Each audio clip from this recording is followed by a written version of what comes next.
할렐루야. 리차드 버튼 경리라고 하는 이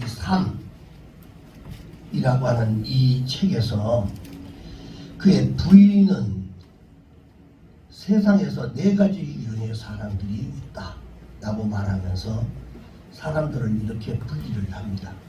첫째 어떤 부형이냐면 아무것도 모르지만 자기가 모른다는 사실을 모르는 사람이 있대요. 그는 바보이니 피하라 이렇게 기록을 했습니다. 좋게 말해서 이렇게 바보라고 표현했지만 사실은 잘못된 것을 여러분 모르는 이런 사람은요, 이런 사람들은 피해라는, 자기가 잘못된 것을 모르고 그냥 잘된 것처럼 생각하는 이런 사람들은 절대로 피해야 된다. 가까이 하지 마라 이런 얘기입니다. 왜? 가까이 있으면 계속 잘못된 것들을 내 속에 자꾸 입력시키기 때문에 이것이 나중에 보면 이게 맞는 건가? 맞나 보다. 이런 생각을 갖게 된다는 거예요. 두 번째 유형은 아무것도 모르지만 자기가 모른다는 것을 아는 사람이 있습니다.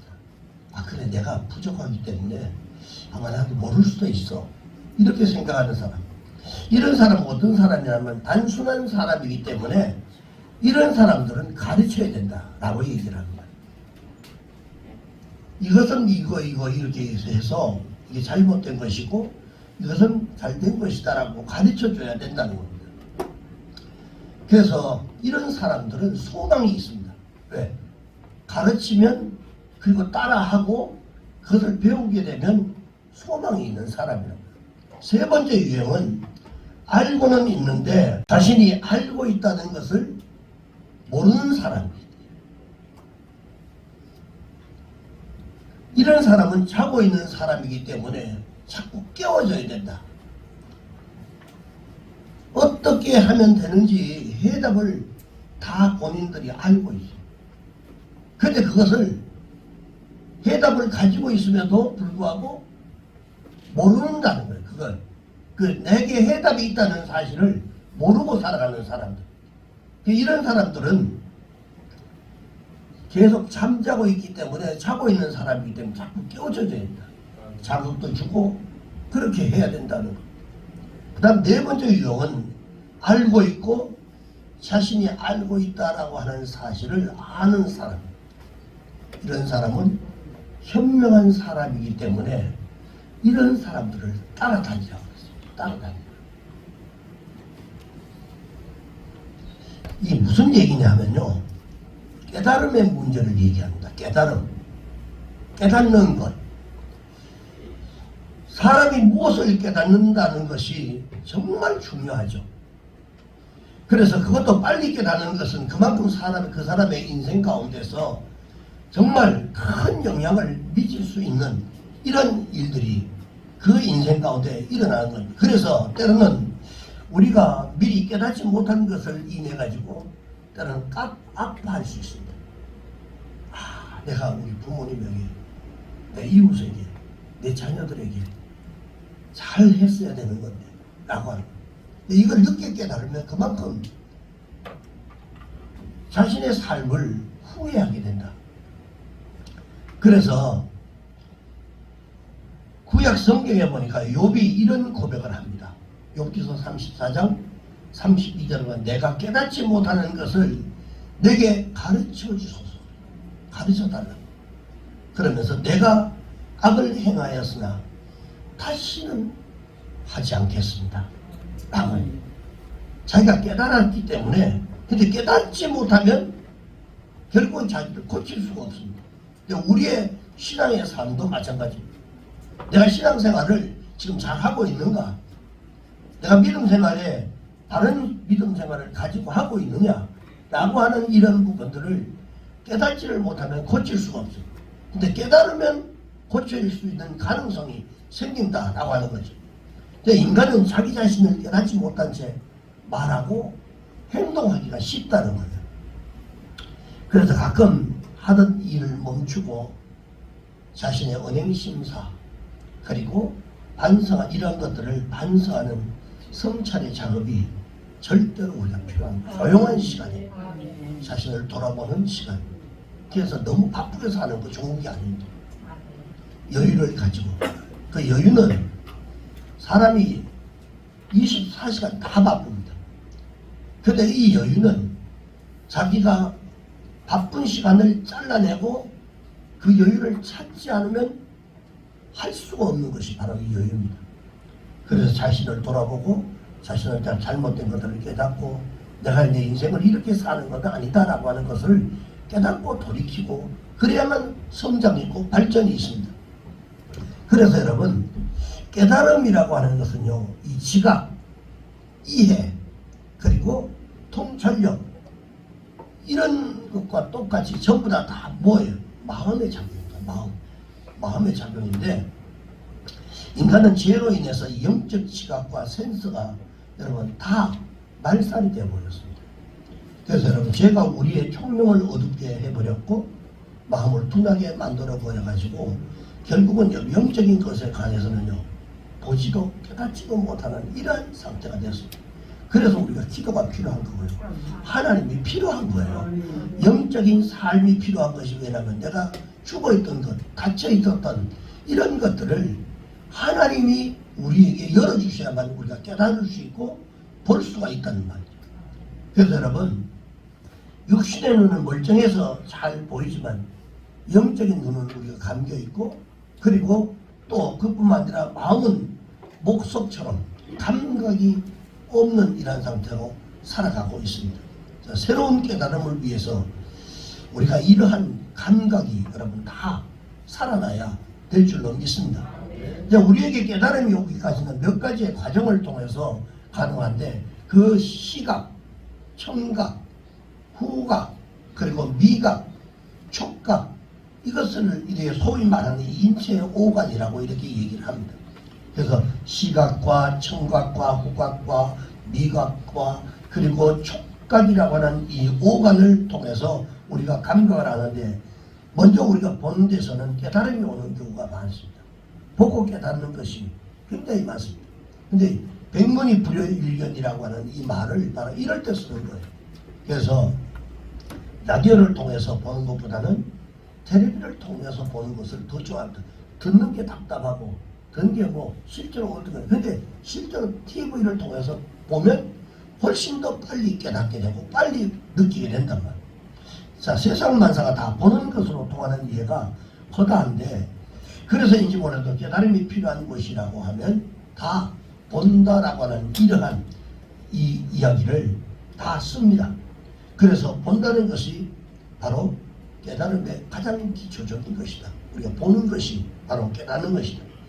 자, 소리를 들어본다, 냄새를 맡아본다, 맛을 본다, 그리고 만져본다 라고 하는 이러한 모든 것들이 여러분 다 느끼기 위해서입니다.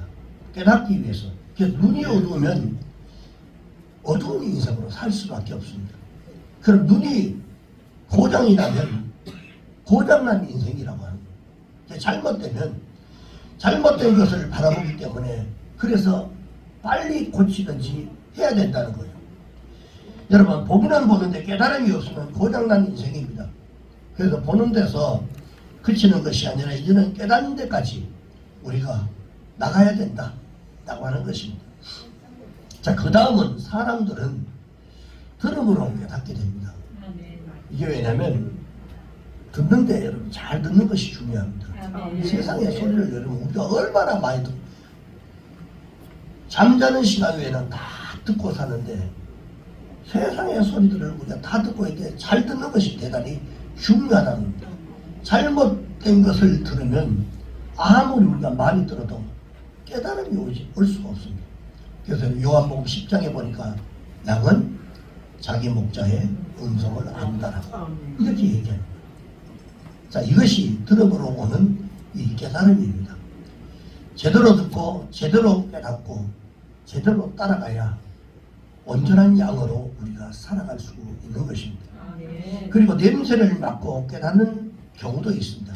길거리에 운전하다 보면 음주운전 하는 거죠. 딱 하면 풀어보십시오. 이거는 뭡니까? 결국 냄새로 깨닫는다는 거. 그 다음에 맛을 보고도 깨닫기도 합니다. 가끔 눈으로 봐서는 구별하지 못할 때가 있어요. 이럴 때는 맛을 봐야 되는데 눈으로 볼 때는 같은 흰색인데 맛을 보면 소금인지 설탕인지 알 수 없는 사람은 보니까 제대로 봐도 잘 몰라가지고 소금을 설탕인 줄 알고 찍어 먹던 사람들이 있어요. 뭐 저도 그런 경험이 있습니다.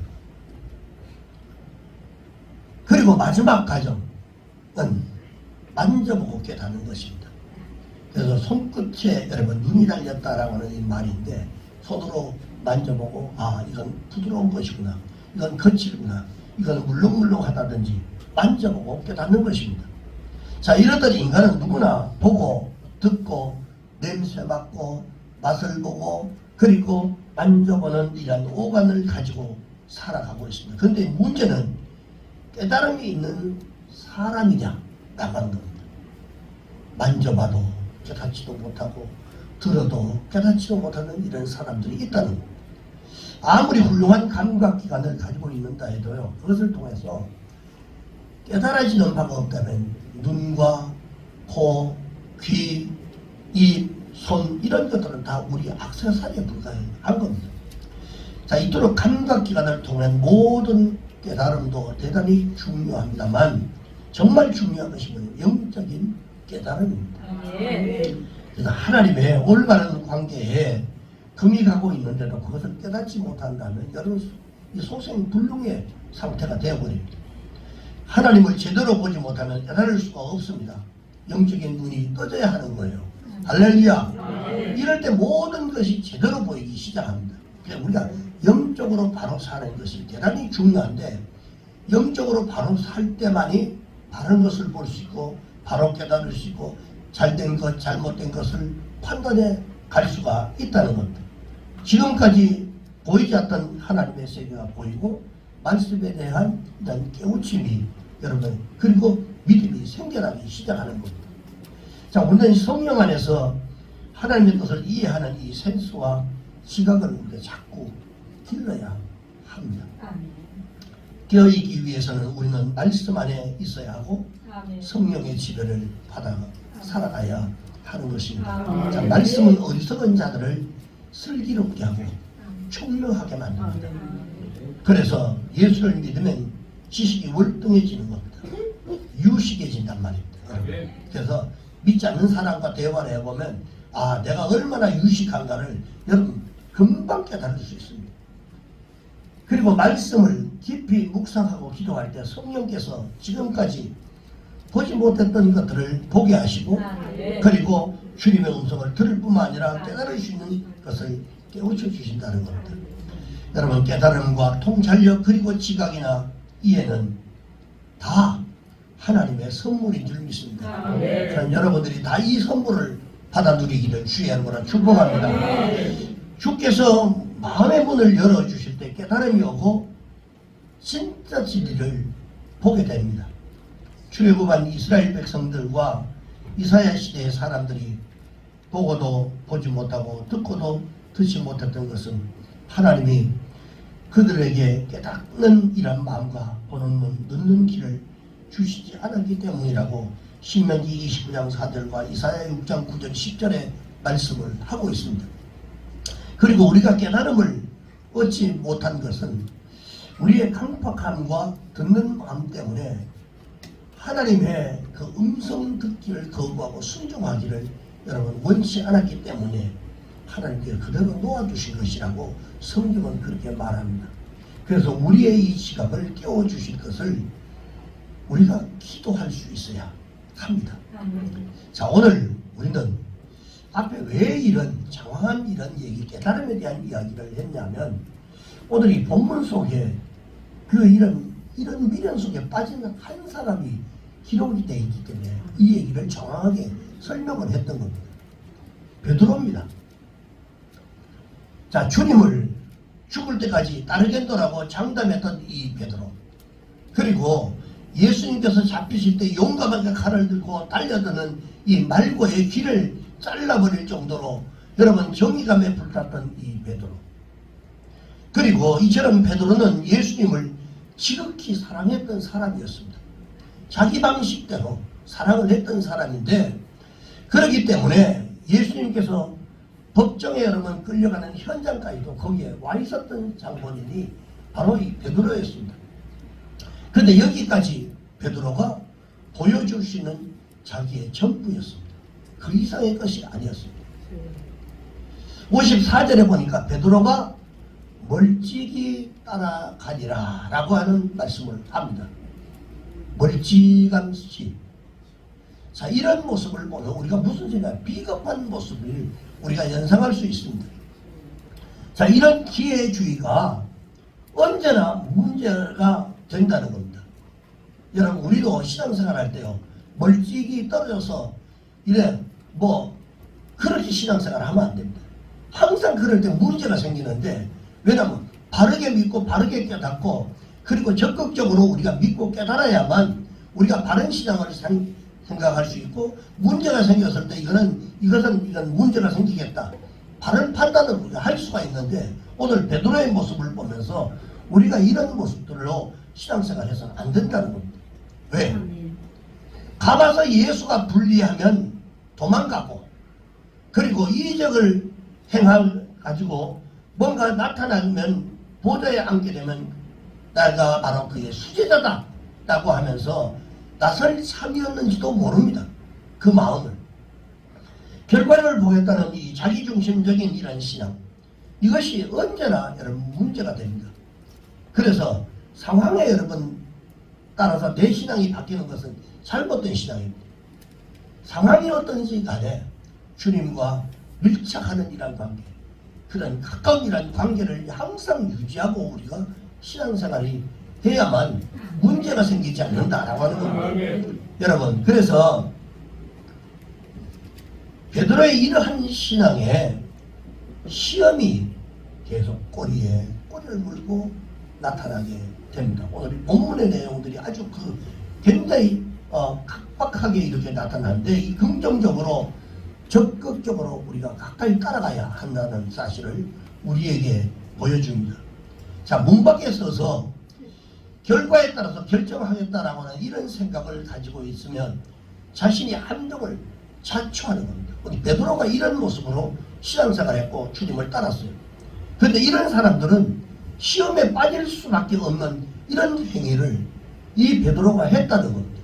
근데 우리 역시도 마찬가지고, 멀찍이 떨어져서 상황을 보고 상황에 따라서 결정하는 이런 신앙은 반드시 어떤 문제가 수반되고, 그 문제로 인해서 자신의 삶에 굉장한 어려움이 찾아오게 된다는 사실입니다. 바르게 믿고 바르게 깨닫고, 그리고 적극적으로 우리가 믿고 깨달아야만 우리가 바른 신앙을 생각할 수 있고, 문제가 생겼을 때 이건 문제가 생기겠다, 바른 판단을 우리가 할 수가 있는데, 오늘 베드로의 모습을 보면서 우리가 이런 모습들로 신앙생활해서는 안 된다는 겁니다. 왜? 가봐서 예수가 불리하면 도망가고, 그리고 이적을 행해가지고 뭔가 나타나면 보좌에 앉게 되면 내가 바로 그의 수제자다 라고 하면서 나설 참이었는지도 모릅니다. 그 마음을. 결과를 보겠다는 이 자기중심적인 이런 신앙, 이것이 언제나 여러분 문제가 됩니다. 그래서 상황에 여러분 따라서 내 신앙이 바뀌는 것은 잘못된 신앙입니다. 상황이 어떤지 간에 주님과 밀착하는 이런 관계, 그런 가까운 이런 관계를 항상 유지하고 우리가 신앙생활이 해야만 문제가 생기지 않는다라고 하는 겁니다. 여러분, 그래서 베드로의 이러한 신앙에 시험이 계속 꼬리에 꼬리를 물고 나타나게 됩니다. 오늘 본문의 내용들이 아주 굉장히 각박하게 이렇게 나타나는데, 이 긍정적으로 적극적으로 우리가 가까이 따라가야 한다는 사실을 우리에게 보여줍니다. 자, 문 밖에 서서 결과에 따라서 결정하겠다라고 하는 이런 생각을 가지고 있으면 자신이 함정을 자초하는 겁니다. 우리 베드로가 이런 모습으로 신앙생활했고 주님을 따랐어요. 그런데 이런 사람들은 시험에 빠질 수밖에 없는 이런 행위를 이 베드로가 했다는 겁니다. 근데 우리 역시도 마찬가지고, 멀찍이 떨어져서 상황을 보고 상황에 따라서 결정하는 이런 신앙은 반드시 어떤 문제가 수반되고 그 문제로 인해서 자신의 삶에 굉장한 어려움이 찾아오게 된다는 사실입니다. 자, 이 문제들을 오늘 본문에서 말씀하고 있는데, 여러분 어떤 일이든지 간에 적극적으로 시인하는 사람에게는요 절대로 이 시험이 없습니다. 다시 말하면 이 길만이 내 길이고 내가 선택할 이게 다른 선택이 없다는 이 확고한 자신을 가진 사람은 모든 시험을 이기지만, 다른 길이 있을 것으로 착각하고 망설이는 이러한 사람은요 반드시 시험에 빠질 수 있다라고 하는 것을 오늘 본문에서 우리에게 잘 가르쳐 주는 내용입니다. 자, 베드로 자신도 자기가 이렇게 나약할 줄은 꿈에도 생각도 못했습니다. 어떤 극박한 일이 생기니까 그렇게 앞장섰던 베드로조차도 이렇게 나약해져 버립니다. 여러분 우리의 신앙도 마찬가지입니다. 믿음이 그렇게 좋다라고 생각했던 사람, 아, 저 사람은 정말 믿음이 정말 좋아. 그리고 때로는 집사님, 권사님, 그리고 안수 집사님, 장로님 이런 직분을 믿음이 좋다라고 했는데 어떤 상황에 보니까 그렇지 않은 이런 모습들을 우리가 볼 때가 너무 많이 있어요. 자, 베드로의 모습에서 이런 것들을 우리가 볼 수 있습니다. 다시 말하면 이 길만이 내 길이고 다른 선택의 길이 내게는 없다라고 하는 이 확고한 이런 믿음을 가지고 있는 사람. 근데 사실은 베드로도 이런 믿음을 가지고 있었어요. 그러나 어떤 어려운 상황이 도달하니까 자신의 믿음이 형편없는 믿음으로 바뀌었다는 사실을 우리가 여기서 주목해야 됩니다. 베드로 자신도 자기가 이렇게 나약할 줄은 꿈에도 몰랐다는 거예요. 그런데 실상은 예수님을 모른다고 부인해버리는 이러한 천하의 몹쓸 인간이 되어버린 것입니다. 여러분 우리도 또한 이런 실수를 범할 때가 있다는 겁니다. 베드로는 밤이 깊어서서 어두워지자 사람들이 자기를 알아보지 못할 줄 알고 여러분 슬쩍 대제사장의 집 안에 뛰어 들어갔습니다. 본문의 내용입니다. 그런데 여기에서 베드로가 제정신으로 지금 살고 있지 않은, 자기 판단이 지금 정신없이 주님을 한번 멀찌감치 따라간 그것 때문에 자기가 제정신으로 지금 이 상황을 판단하고 있는 그런 상태가 아니라는 것을 여기에서 우리가 알 수 있는 것이 뭐냐면, 그 대목을 보면 이 베드로를 잘 보시면 사람들을 피하려고 했으면 거기에 보니까 불빛이 비치지 않는 뒤쪽에 나가서 서 있어야지. 여러분 보니까 56절에 보니까 뭐라고 하죠? 불빛을 향하여 앉았다라고 하는 내용이 나옵니다.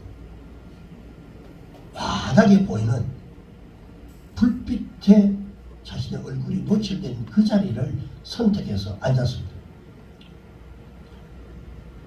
불을 피워놓는 곳에 여러분 함께 둘러 앉아 있었다라고 하는 얘기를 여기서 하는 겁니다. 자, 그러니 불을 안고 앉아있는 이 베드로를 서로 마주보고 있었던 무리들의 사이에서 이 베드로의 얼굴이 훤하게 보인 겁니다. 보이니까 불빛이 번뜩번뜩 할 때마다 불타서 활활 탈 때마다 불안과 초조감에 쌓였던 이 베드로의 얼굴이 그대로 노출이 됩니다. 그때 가만히 쳐다보고 있었던 한 여종이 베드로를 알아봅니다. 차라리 그냥 어둠 속에 이렇게 숨어서 있었으면 모를 텐데 알아봤습니다.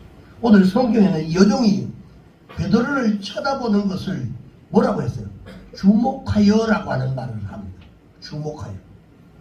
자, 여기서 표현했지만 표준세 번역에는 많이 노려보고 라고 하는 표현으로 되어 있고, 현대어 성경에는 뭐라고 하냐면 자세히 뜯어보고 라고 하는 말로 표현이 되어 있습니다. 그러니까 저 사람 어디서 많이 보던 사람인데 라고 이렇게 뜯어보고, 그리고 또한 많이 노려보고 있었다라고 하는 것을 우리가 알 수 있습니다. 자, 이리저리 고개를 갸우뚱갸우뚱 하면서 몇 번이고 다시 보고 기억을 더듬고 또 다시 쳐다보던 이 여종이 급기야 소리를 지릅니다. 이 사람도 예수와 함께 있던 자다. 순간 베드로는 당황을 했습니다. 하지만 재빨리 그것을 부인을 한 거예요. 이 여자가 지금 정신이 있는 거야 없는 거야? 생사람 잡지 마. 그리고는 시치미를 떼고 여전히 그 자리를 지키고 앉아 있었어요. 조금 후에 또 다른 사람이 아무리 봐도 이 사람이 본 사람이기 때문에 한마디 합니다. 예수와 함께 있던 무리 가운데 한 사람이 틀림이 없다. 또다시 베드로는 곧장 그것을 받아치면서 이 사람아 사람 잘못 봤네. 너무도 당황한 이런 대답을 합니다. 이제 두 사람이 그렇게 저 사람이 예수와 함께 있던 자다라고 하니까 결국 시끄러워지기 시작합니다. 그러다가 마침내 한 사람이 와서 59절에 뭐라고 말하냐면 장담하여 이르되 저 사람이 틀림없다라고 장담하여 이르되 이 사람의 말투가 갈릴리 사람들의 말투다. 그리고 또한 예수와 똑같은 말투잖아. 강경하게 몰아붙이자 이 베드로가 나는 저 예수라는 사람과 아무런 상관이 없다 라고 소리치는 그 순간에 닭이 울기 시작합니다. 세 번째 부인했을 때입니다. 지금까지 그는 예수께서 내가 닭이 울기 전에 나를 세 번이나 부인을 할 것이다 라고 하는 이 말씀을 까맣게 잊어버리고 있었어요. 그런데 이 말씀을 베드로에게 확실하게 기억나게 해주는 것이 바로 한 마리의 닭 우는 소리였습니다. 그래서 베드로는 나머지 여생 동안 닭이 울 때마다 자신의 부끄러웠던 이런 영적 흑암의 밤을 생각하고 눈물을 흘렸다는 기록을 하고 있습니다. 그런데 결정적으로 베드로의 가슴을 찢어지게 하고 그로 하여금 대제사장의 뜰 안에서 바깥으로 나가 엎드려 통곡했던 것은 바로 주님이 그를 바라보는 주님의 시선이었습니다. 오늘 말씀 누가복음 22장 61절과 62절 우리 함께 같이 읽습니다. 시작. 주께서 돌이켜 베드로를 보시니 베드로가 주의 말씀 곧 오늘 닭 울기 전에 내가 세 번 나를 부인하리라 하심이 생각나서 밖에 나가서 심히 통곡하니라. 자, 베드로가 세 번째 예수님을 부인하자 예수께서 그를 돌아보십니다. 순간 베드로의 가슴이 철렁 내려앉았어요. 그때서야 깨달음이 왔다는 거예요. 자, 오늘 이 베드로는 예수님을 부인했던 대제사장의 뜰에서 두 개의 시선과 마주했습니다. 하나는 대제사장의 여종의 시선이었고 또 하나는 예수님의 시선이었습니다. 그런데 불을 쬐고 있었던 베드로를 바라본 이 여종의 시선과 그리고 예수님을 부인했던 베드로를 바라보시는 예수님의 시선 너무나 대조적이었습니다. 여종의 시선은 미움과 정죄의 눈총이었습니다. 그러나 예수님으로부터 받은 이 시선은 전혀 다른 시선이었습니다. 여종이나 하인들처럼 다그치는 질문이나 단언적 정죄하는 이런 선언도 아니었고 베드로를 노려보지도 않았습니다. 원망도 그 속에 담겨있지 않았습니다. 그럼에도 불구하고 이 베드로는 통곡하게 됐습니다. 무엇이 그를 그렇게 통곡하게 했을까요? 베드로가 예수님을 부인하는 그 순간에도 예수님은 어떤 상태에는 모욕과 그리고 혼란과 조소와 비판을 받고 계셨던 중이었습니다. 그럼에도 불구하고 당신이 당하는 어려움은 아랑곳하지 않고 사랑하는 자신의 제자가 안타까워 한 번 더 돌아보십니다. 이것이 바로 주님의 시선이었습니다. 사랑하는 성도 여러분, 오늘 우리는 어떤 처지에 있습니까?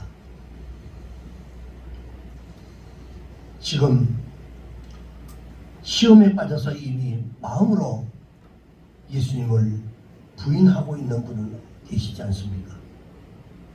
혹시 우리의 마음 가운데 예수님이 없어진 지 오래되지는 않으셨는지 모르겠습니다.